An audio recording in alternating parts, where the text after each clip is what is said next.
10મા પ્રશ્નથી મિત્રો આપણે વાત કરીએ, આપણે 10મા પ્રશ્નથી બાકી છે. તો તેના અંદર છે કૃતિ આપણને આપવામાં આવેલી છે. હવે તેના અંદર છે સાંખ્યશાસ્ત્રની રચના કોણે કરી છે, તો કે મહર્ષિ કપિલ મુનિ છે, એમણે સાંખ્યશાસ્ત્રની રચના કરી છે. ત્યારબાદ છે ન્યાયશાસ્ત્ર છે, ન્યાયશાસ્ત્રની રચના છે એ મહર્ષિ ગૌતમ ઋષિએ કરી છે. યોગની તો આપણને ખબર છે, યોગશાસ્ત્રની રચના છે એ મહર્ષિ પતંજલિએ કરી છે.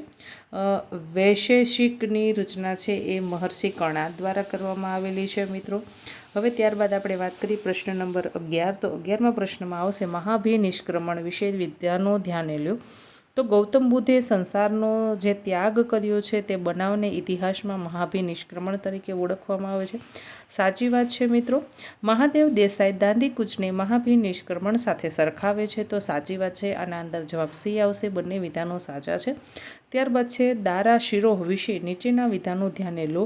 તો તેમણે ભગવદ્ ગીતાનો ફારસી ભાષામાં અનુવાદ કરાવ્યો હતો. સાચી વાત છે.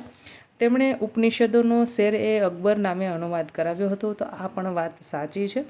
ત્યારબાદ વાત કરીએ તો કે વિનોબા ભાવેના વિશે છે એ વિધાનો આપણે ધ્યાને લેવાના છે, એટલે કઈ બાબત સાચી છે.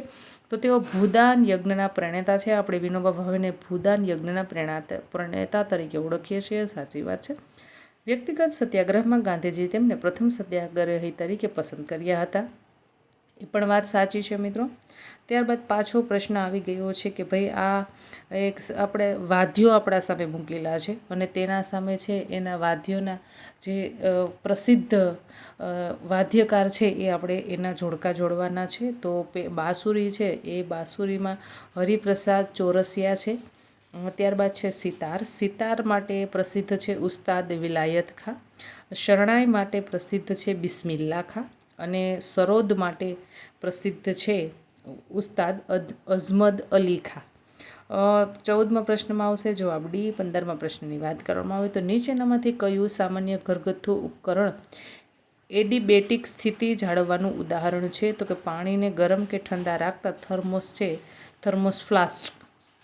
16મા પ્રશ્નની વાત કરવામાં આવે તો ડાયસ્ટોલિક બ્લડ પ્રેશર શું છે, તો કે જ્યારે હૃદય હળવું હોય અને લોહીથી ભરેલું હોય ત્યારે તેના દબાણ છે એને આપણે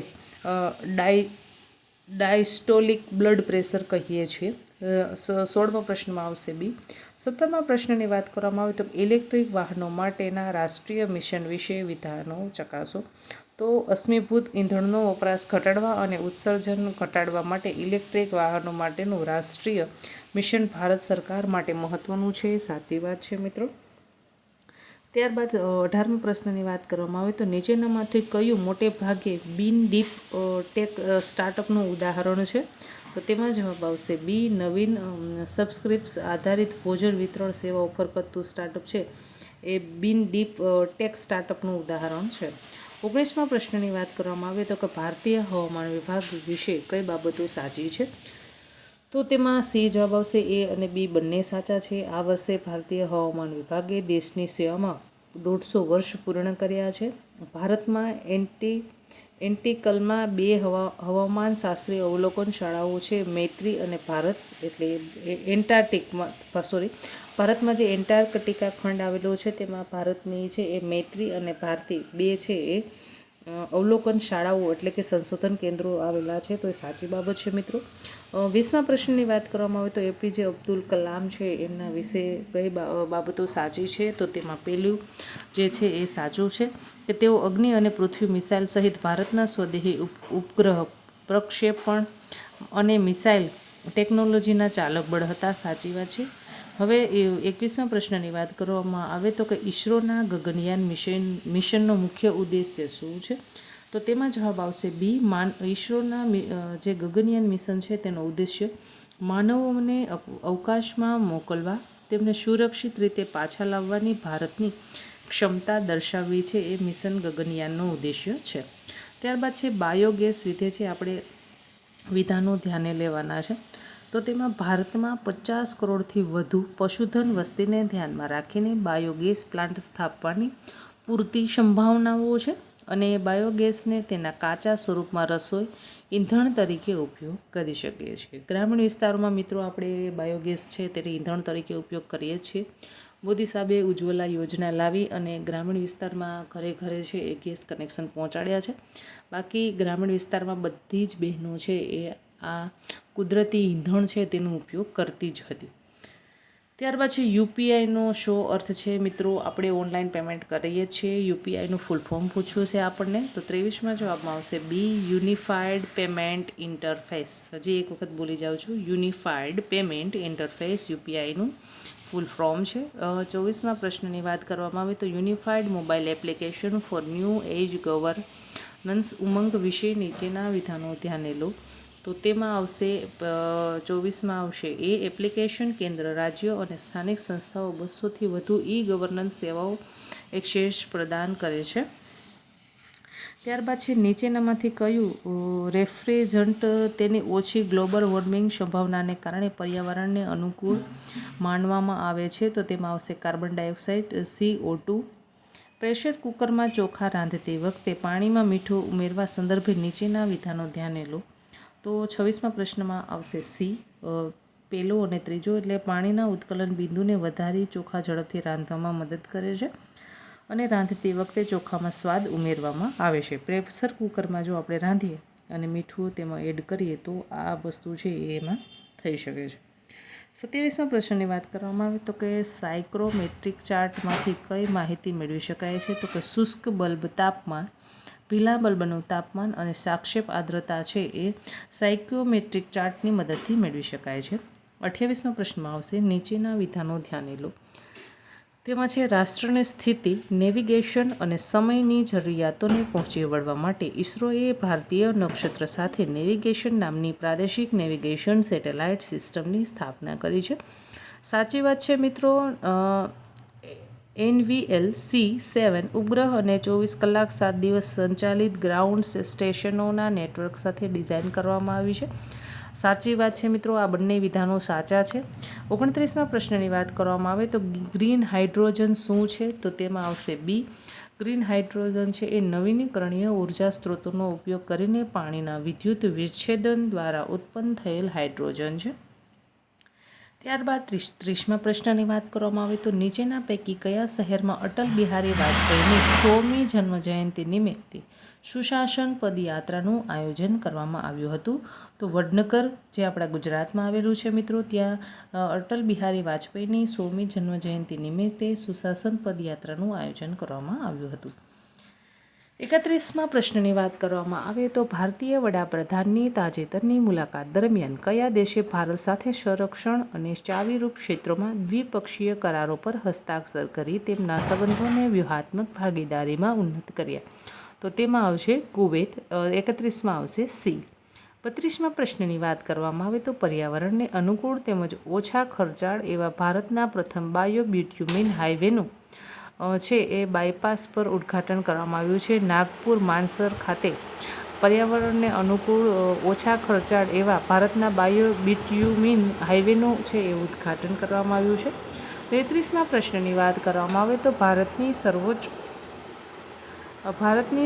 અદાલતમાં નીચેના પૈકી કયા ભૂતપૂર્વ ન્યાયાધીશને તાજેતરમાં UN ઇન્ટરનલ જસ્ટિસ કાઉન્સિલના અધ્યક્ષ તરીકે નિમણૂક કરવામાં આવી છે? તો તેમાં છે એ ન્યાયાધીશ મદન લોકુર છે, એમની છે એ સર્વોચ્ચ અદાલતના ન્યાયાધીશને UN ઇન્ટરનલ જસ્ટિસ કાઉન્સિલના અધ્યક્ષ તરીકે છે તેમની નિમણૂક કરવામાં આવેલી છે. ત્યારબાદ મિત્રો આપણે વાત કરીએ 34મા પ્રશ્નની. કયા દેશની મહિલા ક્રિકેટ ટીમે પ્રથમ અંડર-19 ACC મહિલા T20 એશિયા કપ જીત્યો છે? તો તે ભારતની મહિલા ટીમે વર્લ્ડ કપ જીત્યો છે. 35મા પ્રશ્નની વાત કરવામાં આવે તો વિશ્વની સૌથી મોટી single para sport event para athletes world championship 2025 ક્યાં યોજાશે? તો તે છે નવી દિલ્હી ખાતે યોજાશે. 36મા પ્રશ્નની વાત કરવામાં આવે તો અવકાશ વિજ્ઞાનના ક્ષેત્રમાં નોંધપાત્ર વિકાસના ભાગરૂપ નીચેના પૈકી કયા દેશે તાજેતરમાં 9 કલાકના સ્પેસ વોક સાથે નવો વૈશ્વિક સ્પેસ વોક રેકોર્ડ બનાવ્યો છે? તો ચીન દેશે મિત્રો એ છે એ રેકોર્ડ બનાવ્યો છે. 37મા પ્રશ્નની વાત કરીએ તો ભારતના સમુદ્ર સાંસ્કૃતિક વારસાની વૈશ્વિક દીવાદાંડી સ્થાપિત કરવા માટે ભારતે તાજેતરમાં નવી દિલ્હી ખાતે વૈશ્વિક સાંસ્કૃતિક સીમાચિહ્નો તરીકે યુગીન ભારત રાષ્ટ્રીય સંગ્રહાલયની સ્થાપના કરવા માટે ફ્રાન્સ સાથે ભાગીદારી કરી છે? 37મા પ્રશ્નનો જવાબ આવશે સી. 38મા પ્રશ્નની વાત કરવામાં આવે તો કિસાન કવચ વિશે નીચેના વિધાનો ધ્યાને લો. તેમાં આવશે તે જંતુનાશક વિરોધી બોડી સૂટ છે જે ખેડૂતોને જંતુનાશકના સંપર્કની હાનિકારક અસરોથી બચાવવા માટે બનાવવામાં આવ્યું છે. ભારત સરકારના વિજ્ઞાન અને ટેકનોલોજી મંત્રાલય દ્વારા તેનું અનાવરણ કરવામાં આવ્યું છે. મિત્રો, જે પ્રોજેક્ટ છે તેનું નામ જ છે કિસાન કવચ. 39મા પ્રશ્નમાં આવશે નીચેના પૈકી કયા શહેરમાં ઉબર એ માત્ર મહિલા સવારો અને ચાલકો માટે મોટો વિમેન ટેક્સી સેવા શરૂ કરી છે? તો બેંગલુરુ છે. બેંગલુરુ શહેરમાં ઉબર દ્વારા મહિલા સવારો અને ચાલકો માટે મોટો વિમેન ટેક્સી સેવા શરૂ કરવામાં આવેલી છે. 40મા પ્રશ્નની વાત કરવામાં આવે તો નીચેના પૈકી કયા દેશે પર્યાવરણને અનુકૂળ ઉત્પાદન પહેલ તરીકે નવા ઉત્સર્જન ધોરણો અને સ્ટાર રેટિંગ સિસ્ટમ સાથે ગ્રીન સ્ટીલને વ્યાખ્યાયિત કર્યું છે? તો ભારત દેશે છે તેને વ્યાખ્યાયિત કર્યું છે. જલવાહક યોજના વિશે નીચેના વિધાનો ધ્યાને લો. તો તેમાં આવશે 41માં સી જવાબ આવશે. જલવાહક યોજના મુખ્ય નદી ઉપર આંતરિક જળમાર્ગ અને કાર્ગો પરિવહન પ્રોત્સાહન આપવા શરૂ કરવામાં આવી છે. તેમાં ગંગા, બ્રહ્મપુત્રા, બરાક નદી પરના જળમાર્ગોનો સમાવેશ કરવામાં આવે છે.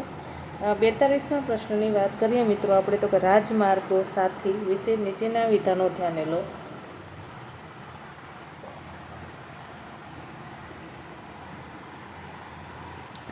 બેતાલીસમા પ્રશ્નમાં જવાબ આવશે એ. તે ભારતીય રાષ્ટ્રીય રાજમાર્ગ પ્રાધિકરણની પ્રતિકરણ પહેલ છે અને તેનો મુખ્ય ધ્યેય ટ્રાફિક વિપક્ષને ઘટાડવા તેમજ રસ્તાની જાળવણીમાં સુધારો કરવાનો છે. રાજમાર્ગ સાથી એપ્લિકેશનનો મિત્રો હેતુ શું છે એ આપણને પૂછવામાં આવેલું છે. ત્યારબાદ વાત કરીએ તો 43મો પ્રશ્ન. સંરક્ષણ ક્ષેત્રે આત્મનિર્ભર બનવાની દિશામાં ભારતની બ્રહ્મોસ મિસાઇલની માંગ વધી છે કારણ કે વિયેતનામ અને ફિલિપાઇન્સ પછી તેને ખરીદનાર ઇન્ડોનેશિયા ત્રીજો દેશ બન્યો છે. ભારત છે અત્યારે આત્મનિર્ભર બની રહ્યું છે. બધી જ જગ્યાએ છે એ પોતાના રીતે એ ડેવલપમેન્ટ માટેના પ્રયાસો કરી રહ્યું છે મિત્રો. તો સંરક્ષણ ક્ષેત્રે આત્મનિર્ભર બનવાની દિશામાં ભારતની જે બ્રહ્મોસ મિસાઇલ છે એની માંગ છે વૈશ્વિક બજારમાં પણ વધી રહી છે.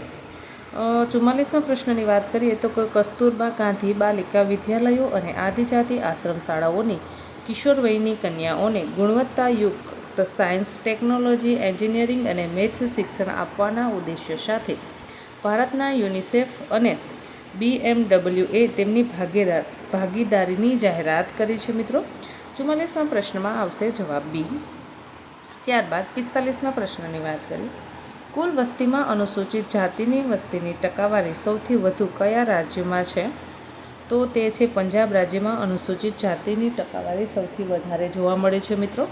45મા પ્રશ્નમાં છે જવાબ સી. 46મા પ્રશ્નની વાત કરવામાં આવે તો નીચેનામાંથી સાચું વિધાન આપણે તપાસવાનું છે. તો તેમાં જવાબ આવશે એ. વિશ્વમાં સૌથી વધારે કાપ ગંગા નદીમાંથી નીકળે છે. 47મો પ્રશ્ન છે કાઝીરંગા રાષ્ટ્રીય ઉદ્યાન. તે કાઝીરંગા રાષ્ટ્રીય ઉદ્યાન અસમમાં આવેલું છે. આંધ્રપ્રદેશનું સૌથી ઊંચું શિખર કયું છે? તો આ પ્રશ્ન છે એને મિત્રો કેન્સલ કરવામાં આવેલો છે કેમકે તે છે એ ઓપ્શન જ આમાં આપેલો નથી. એટલે મિત્રો આમાં બધાને એક માર્ક ગ્રેસિંગ મળશે. ABCD તમે જે પણ કર્યું હશે એક માર્ક્સ બધાને મળી જશે. 49મા પ્રશ્નની વાત કરવામાં આવે તો નીચેનામાંથી ભારતનું કયું રાજ્ય કાચા રેશમનો અગ્રણી ઉત્પાદક છે? તો 49મા પ્રશ્નમાં આવશે જવાબ બી. કર્ણાટક રાજ્ય છે એ ભારતનું કાચા રેશમનો અગ્રણી ઉત્પાદક રાજ્ય છે. 50મા પ્રશ્નની વાત કરવામાં આવે તો કે આર્કિયન પુરાતત્વીય ખડકો વિશે વિધાન ધ્યાને લેવાનું છે. તેમાં પહેલું, બીજું અને ત્રીજું ત્રણેય વિધાન સાચા છે મિત્રો. 50મા પ્રશ્નમાં જવાબ આવશે ડી. આર્કિયન ખડકોને પાયાના સંકુલ તરીકે ઓળખવામાં આવે છે. તે ઉચ્ચ પ્રદેશ અને ગેડ પર્વતનો પાયાનો આધાર બનાવે છે. તે ભારતનો સૌથી જૂનો ખડક એટલે આર્કિયન જૂથના ખડકો. 51મા પ્રશ્ન છે ભારતના રાજ્યો વિશે નીચેના વિધાનો ધ્યાને લો. રાજસ્થાન એ ક્ષેત્રફળની દ્રષ્ટિએ ભારતનું સૌથી મોટું રાજ્ય છે. સાચી વાત છે મિત્રો. કેરળ એ ભારતનું સૌથી વધુ સ્ત્રી પુરુષ પ્રમાણ ધરાવે છે મિત્રો. શિક્ષણની બાબતમાં પણ કેરળ ઘણું આગળ છે. 52મો પ્રશ્ન છે જોડકા જોડવાના છે. એમાં સાચું કયું જોડકું સાચું નથી? તો કે બોમડીલા એ સિક્કિમમાં આવેલું છે, એ જોડકું સાચું નથી. 53મા પ્રશ્નમાં આવશે નીચેનામાંથી પશ્ચિમથી પૂર્વ તરફ શિખરોને ગોઠવો. તેમાં જવાબ આવશે સી. પહેલાં આવશે નંદાદેવી, ત્યારબાદ છે મકાલુ, નંદાદેવી, માઉન્ટ એવરેસ્ટ, મકાલુ અને કાંચનજંગા. હવે 54મો પ્રશ્ન છે લોકટક સરોવર કયા રાજ્યમાં આવેલું છે? તે મણિપુર રાજ્યમાં લોકટક સરોવર આવેલું છે. નીચેનામાંથી કોઈ જોડકું સાચું નથી? તો ભાઈ 55માં આવશે સી. કોચી છે એ કર્ણાટક, એ સાચું નથી. ત્યારબાદ છે 56મો પ્રશ્ન મિત્રો, જોડકા જોડવાના છે આપણે. નદીઓ છે કઈ જગ્યાએથી નીકળે છે એવો પ્રશ્ન આપણને પૂછવામાં આવેલો છે. એનું ઉદ્ભવ સ્થાન તો કે ભાઈ બ્રહ્મપુત્રા છે એ ચેમિન્ડુગ હિમનદી પરથી પસાર થાય છે. સિંધુ છે એ બોખરચુ હિમનદીમાંથી પસાર થાય છે. અલકનંદા છે એ ગૌમુખ હિમનદીમાંથી પસાર થાય છે. અને ભાગીરથી છે એ બોખરચુ હિમનદી પરથી પસાર થાય છે. નીચેનામાંથી કયું જોડકું સાચું નથી? તો કે ભોરઘાટ ગુજરાત, એ સાચું નથી. બાકી બીજા 3 છે એ સાચા છે. 58માં આવશે સી. ભારતની નદીઓ વિશે વિધાનો ધ્યાને લેવાના છે. એમાં ચંબલ યોજના એ રાજસ્થાન અને મધ્યપ્રદેશ સરકારનું સંયુક્ત સાહસ છે, સાચી વાત છે મિત્રો. મહાનદી પર હીરાકુંડ બંધાવેલો છે મિત્રો, આ વાત પણ સાચી છે. 59મો પ્રશ્ન છે કોલસા વિશે વિધાનો ધ્યાને લો. તો તેમાં આવશે 59માં આવશે સી. પહેલું, બીજું અને ચોથું 3 સાચા છે. 60મા પ્રશ્નમાં આવશે ભારતના બંધારણમાં બિનસાંપ્રદાયિકના સિદ્ધાંતોનો નીચેનામાંથી સમાવેશ થયેલો છે? તો કે મૂળભૂત અધિકારો અને આમુખ બંનેનો સમાવેશ થયેલો છે. તેમાં 60માં આવશે જવાબ સી. 61માં આવશે મિત્રો સમાનતાનો મૂળભૂત અધિકાર નીચેના પૈકી શેમાં સમાવેશ કરવામાં આવેલો છે? તો તેનો શૈક્ષણિક સંસ્થાઓ તથા નોકરીઓમાં અનામતની જોગવાઈ અને અસ્પૃશ્યતા નાબૂદી. તેમાં સમાનતાના મૂળભૂત અધિકાર છે તેનો સમાવેશ કરવામાં આવેલો છે. ઓપ્શન નંબર 62 નીચેનામાંથી શાનો મૂળભૂત અધિકારમાં સમાવેશ કરવામાં આવેલો નથી? તો મિલકતનો અધિકાર છે મિત્રો, તેનો મૂળભૂત અધિકારમાં સમાવેશ કરવામાં આવેલો નથી. 63મો પ્રશ્ન છે રાષ્ટ્રપતિની ચૂંટણી કરતા મતદાર મંડળમાં નીચેના પૈકી કોનો સમાવેશ થાય છે? તો કે રાજ્યસભાના ચૂંટાયેલા સભ્યો, દિલ્હી અને પોંડુચેરીના વિધાનસભાના ચૂંટાયેલા સભ્યો બંનેનો સમાવેશ થાય છે, એટલે 63માં આવશે સી. 64મો પ્રશ્ન છે રાષ્ટ્રપતિની સત્તાઓમાં નીચેના પૈકી શેનો સમાવેશ થાય છે? તો તેમાં લોકસભાનું સત્ર બોલાવવાની સત્તા છે રાષ્ટ્રપતિને. વડાપ્રધાનને નિમવાની સત્તા રાષ્ટ્રપતિ પાસે છે, એટલે 64માં આવશે જવાબ સી. 65મો પ્રશ્ન છે ભારતની ન્યાયિકતા વિશે નીચેના વિધાનો ધ્યાને લો. સર્વોચ્ચ અદાલતના ન્યાયમૂર્તિઓની નિમણૂક રાષ્ટ્રપતિ દ્વારા કરવામાં આવે છે. રાજ્યની આમાં ભારતીય ન્યાયિક પાલિકા છે એનું વિધાન આપણે એટલે કે સાચું જોવાનું છે. તો કે રાજ્યની વડી અદાલતના ન્યાયમૂર્તિની નિમણૂક રાજ્યપાલ દ્વારા કરવામાં આવે છે. મિત્રો આ ખોટું છે. રાજ્યની વડી અદાલત હોય કે સર્વોચ્ચ અદાલત હોય, બંનેની નિમણૂક છે રાષ્ટ્રપતિ દ્વારા જ કરવામાં આવે છે. આ બાબત ધ્યાને રાખશો મિત્રો. 66મો પ્રશ્ન છે બંધારણીય સુધારા વિશે વિધાન આપણે ધ્યાને લેવાનું છે. તો કે કેટલાક સુધારાઓ છે સાદું બહુમતીથી અને કેટલાક સુધારાઓ છે ખાસ બહુમતીથી પસાર કરી શકાય છે. 66 આવશે એ સાચું બાબત છે મિત્રો. 67મો પ્રશ્ન છે કટોકટી વિશે જણાવો. તો કે ભાઈ રાષ્ટ્રીય કટોકટી રાષ્ટ્રપતિ દ્વારા લાદવામાં આવે છે, સાચી વાત છે. 67માં જવાબ આવશે એ. 68મો પ્રશ્ન છે રાજ્યના મુખ્યમંત્રી વિશે વિધાનો ધ્યાને લો. તો એમાં છે એ એક પણ વિધાન સત્ય નથી. તેમની નિમણૂક વડાપ્રધાન દ્વારા કરવામાં આવે છે. ભાઈ રાજ્યના મુખ્યમંત્રી છે તેમની નિમણૂક વડાપ્રધાન દ્વારા કરવામાં આવતી નથી. તેની નિમણૂક છે રાજ્યપાલ દ્વારા કરવામાં આવતી હોય છે. તેમની નિમણૂક રાષ્ટ્રપતિ દ્વારા કરવામાં આવે છે. બંને વિધાનો ખોટા છે મિત્રો. 69મો પ્રશ્ન છે લોકસભાના સ્પીકર છે તેઓ લોકસભાના સભ્યો દ્વારા ચૂંટવામાં આવે છે. જ્યારે ચૂંટણી થાય છે ત્યારે જેમનું સૌથી વધારે જંગી બહુમતી હોય તેમને લોકસભાના સભ્ય તરીકે છે તેમના સભ્યો છે એમને ચૂંટતા હોય છે. 70મો પ્રશ્ન છે ઉપરાષ્ટ્રપતિની લાયકાત વિશે વિધાનો ધ્યાને લો. તો કે તેઓ ભારતના નાગરિક હોવા જોઈએ. 71મો પ્રશ્ન છે નીચેનામાંથી કોને ભારતીય બંધારણ વ્યવસ્થાના સમવાયી લક્ષણો ગણાવી શકાય છે? તો તે લેખિત બંધારણ છે એ સમવાયી છે લક્ષણ ગણાવી શકાય છે. ત્યારબાદ છે 72મો પ્રશ્ન, રાષ્ટ્રીય કટોકટી વિશે નીચેના વિધાનો ધ્યાને લો.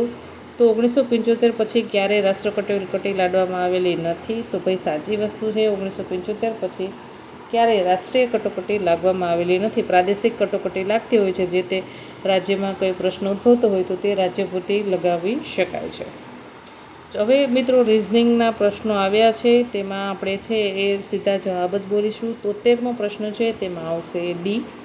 74મા પ્રશ્નમાં આવશે ડી. 75મા પ્રશ્નમાં આવશે જવાબ સી. 76મા પ્રશ્નમાં જવાબ આવશે સી. 77મા પ્રશ્નમાં જવાબ આવશે સી. 78મા પ્રશ્નમાં આવશે જવાબ સી. 79મા પ્રશ્નમાં આવશે જવાબ ડી. 80મા પ્રશ્નમાં કેન્સલ કરવામાં આવ્યું છે મિત્રો, બધાને એનો ગ્રેસિંગ માર્ક મળી જશે. 81મા પ્રશ્નમાં આવશે જવાબ સી. 82મા પ્રશ્નમાં જવાબ આવશે સી. 83મા પ્રશ્નમાં જવાબ આવશે મિત્રો બી. 84મા પ્રશ્નમાં જવાબ આવશે સી. 85મો પ્રશ્ન છે, તેમાં જવાબ આવશે બી. 86મા પ્રશ્નમાં આવશે જવાબ સી. 87મા પ્રશ્નમાં જવાબ આવશે એ. 88મા પ્રશ્નમાં જવાબ આવશે ડી. હવે મિત્રો આપણે 88મા પ્રશ્નથી છે એ વાત કરીએ તો કે WIPO 2024ના વર્લ્ડ ઇન્ટેલેક્ચ્યુઅલ પ્રોપર્ટી ઇન્ડેક્સ રિપોર્ટના આધારે ટ્રેડમાર્ક ફાઇલિંગમાં ભારત વૈશ્વિક સ્તરે 5મા સ્તરે રહ્યું છે મિત્રો. ખૂબ જ સારી બાબત કહી શકાય. ત્યારબાદ છે 89મો પ્રશ્ન, ભારતમાં નીચેનામાંથી કયા કામદારોને રોજગારી આપતી ફેક્ટરીમાં ઔદ્યોગિક વિવાદો અને છટણી અંગેની માહિતીનું સંકલન કરે છે? તો કે ભાઈ લેબર બ્યુરો છે એ આ બધી જ બાબતો છે કામદારોને લગતી તેનું છે સંકલન કરે છે. ભારતમાં જથ્થાબંધ ભાવ સૂચકાંક વિશે નીચેના વિધાનો ધ્યાને લો. તો તેમાં 3 જવાબ સાચા છે ભાઈ. જો કે UPI દ્વારા ફુગાવાને માપવા માટે વિવિધ પ્રકારની 700 વસ્તુઓ છે તેનું મોનિટરિંગ કરવામાં આવ્યું છે. WPI સેવાઓને ધ્યાનમાં લેતું નથી. ફુગાવાને માપવા માટે WPI વસ્તુઓના એક્સ ફેક્ટરી ભાવનો ઉપયોગ કરે છે. 91મો પ્રશ્ન છે, તાજેતરમાં સમયમાં મોંઘવારી અંકુશમાં લાવવા માટે સરકાર દ્વારા કયું પગલું લેવામાં આવ્યું હતું? તો કે એક પણ પગલું આ જણાવ્યું છે એમાંથી લેવામાં આવેલું નહોતું. 91મા પ્રશ્નમાં આવશે જવાબ ડી. 92મો પ્રશ્ન છે, ભારતમાં કરવેરા સંદર્ભે સાચી બાબત કઈ છે? તો કે બિનખેતીની જમીનો પરનો કર એ સ્થાનિક સરકારનો કર છે. 93મો પ્રશ્ન છે, reserve bank of India A RBI જાહેર દેવા બજારનું નિયમન કરે છે. એટલે કે ભાઈ રિઝર્વ બેંક ઓફ ઇન્ડિયા છે એ જાહેર દેવા છે એનું બધું નિયમન કરે છે. કેમ કે બેંકોની બેંક છે RBI, તે છે જેટલી પણ કાંઈ બેંકો આવેલી હોય છે તેનું બધી જ બેંકોનું મોનિટરિંગ કરતી હોય છે. ભારતમાં ફુગાવાના સંદર્ભમાં સાચું વિધાન આપણે તપાસવાનું છે. તો કે 94માં આવશે જવાબ સી. નાણાંનું પરિભ્રમણ ઘટવાથી ફુગાવાને નિયંત્રિત કરવામાં મદદ મળે છે. 95મો પ્રશ્ન છે, ગુડ્સ એન્ડ સર્વિસ ટેક્સ લાગુ કરવાના સંભવિત ફાયદા વિશે નીચેના વિધાનો ધ્યાને લો. તો GST બહુવિધ સત્તાવાળાઓ દ્વારા એકત્ર કરાયેલ બહુવિધ કરનું સ્થાન લેશે અને ભારત એક જ બજારનું નિર્માણ કરશે. GST દ્વારા મિત્રો બેનિફિટ થશે. 96મો પ્રશ્નમાં આવશે, ભારતમાં બજેટ સંબંધિત નીચેનામાંથી કયું વિધાન ખોટું છે? તો કે ભાઈ રાષ્ટ્રપતિ છે ફાઇનાન્શિયલ બિલને તેમની સંમતિ માટે મોકલવામાં આવે ત્યારે નકારી શકે છે. આ ફાઇનાન્શિયલ બિલ છે તેને રાષ્ટ્રપતિ નકારી શકતા નથી, કેમકે ઓલરેડી તે સંસદમાંથી અને બધી જગ્યાઓથી છે તેને મંજૂરી મળી ગયેલી હોય છે, એટલે રાષ્ટ્રપતિ છે તે બિલને નકારી શકતા નથી. 97મો પ્રશ્ન છે, ભારતના નાણાં પંચના સંદર્ભમાં નીચેના વિધાનો ધ્યાને લો. તો 97મા પ્રશ્નમાં જવાબ આવશે સી. ભારતીય બંધારણ એક અર્ધન્યાયિક સંસ્થા તરીકે નાણાં પંચની જોગવાઈ કરવામાં આવેલી છે. નાણાં પંચની રચના રાષ્ટ્રપતિ દ્વારા દર 5 વર્ષે અથવા તો એવા તબક્કે કરવામાં આવે છે જ્યારે તેઓને જરૂર લાગે. સાચી વાત છે મિત્રો. 98મો પ્રશ્ન છે, સર્વ સમાવેશ વૃદ્ધિમાં નીચેનામાંથી શેનો સમાવેશ થતો નથી? તો 98માં આવશે સી. મૂડી બજારનું મજબૂતીકરણ છે તેનો સમાવેશ થતો નથી.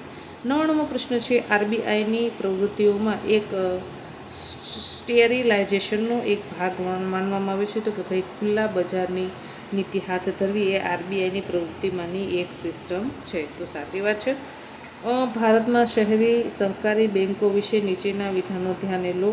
તો તેમાં પહેલું અને બીજું બંને સાચા છે. તેમાં આ બેન્કો બેવડા નિયમનકારી નિયંત્રણ હેઠળ છે. આ બેન્કો સંચાલકીય પાસાઓનું રાજ્ય સરકારો દ્વારા અને બેન્કિંગ સંબંધિત બાબતોનું RBI દ્વારા નિયમન કરે છે. બંને સાચી છે મિત્રો. જીપીએસસી દ્વારા જે પેપર લેવામાં આવ્યું હતું તેનું સોલ્યુશન પ્રોવિઝનલ આન્સર કી આવી ગઈ છે મિત્રો, જે મેં આપની સમક્ષ રજૂ કરી છે આપણું વોટ્સએપ ગ્રુપમાંથી. મિત્રો જો તમે પીડીએફ મેળવવા માંગતા હોય તો પીડીએફ તમે મિત્રો મેળવી શકો છો. આશા રાખું છું કે તમને આ માહિતી પસંદ આવી હશે. જો માહિતી પસંદ આવી હોય તો વિડીયોને લાઇક કરો અને આ વિડીયો છે તેને વધુને વધુ મિત્રો સુધી શેર કરો. ધન્યવાદ મિત્રો.